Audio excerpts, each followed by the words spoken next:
السلام پروفیسر علامہ طاہر القادری کا دورہ برلن۔ انہوں نے ادارہ منہاج القرآن برلن میں پاکستانی کمیونٹی کے بہت بڑے اجتماع سے خطاب کیا۔ اجتماع میں برلن کی پاکستانی کمیونٹی کے مختلف مکتبہ فکر کے لوگوں نے کثیر تعداد میں شرکت کی اور پروفیسر علامہ طاہر القادری کے اعلیٰ افکار سے مستفید ہوئے۔ قائد تحریک منہاج القرآن نے اخلاقی حسنہ کے موضوع پر خطاب کیا۔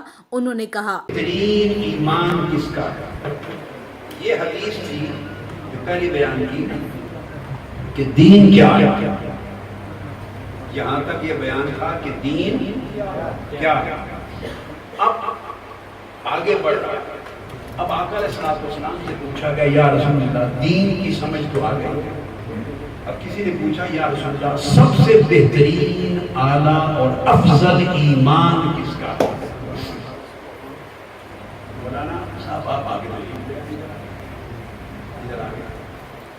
کسی نے پوچھا، یا رسول اللہ صلی اللہ علیہ وسلم سب سے اعلیٰ اور افضل ایمان کس کا؟ ادھر سائڈ پر جگہ۔ اب اس کا جواب سنیے۔ آقا علیہ السلام نے فرمایا، خوش آمدید وعلیکم السلام، فرمایا افضل المؤمنین ایمانا احسنهم خلقا۔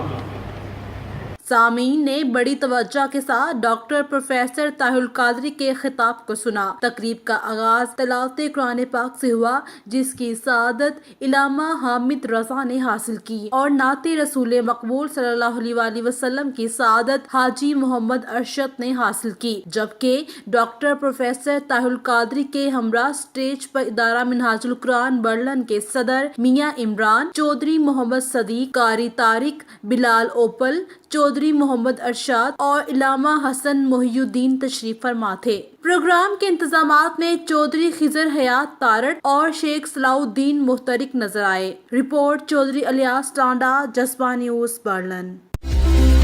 تازہ ٹکٹ کے آن لائن B2B پورٹل کے ذریعے بطور ٹریول ایجنٹ اپنے کاروبار کا آغاز کریں۔ آج ہی آن لائن رجسٹریشن کرائیں اور اپنے کسٹمرز کو ایئر ٹکٹس کی فراہمی کا آغاز کریں۔ اور اگر آپ آن لائن کسٹمر ہیں تو آپ تازہ ٹکٹ کی ویب سائٹ سے گھر بیٹھے اپنے ایئر ٹکٹس بک کر سکتے ہیں۔ تازہ ٹکٹ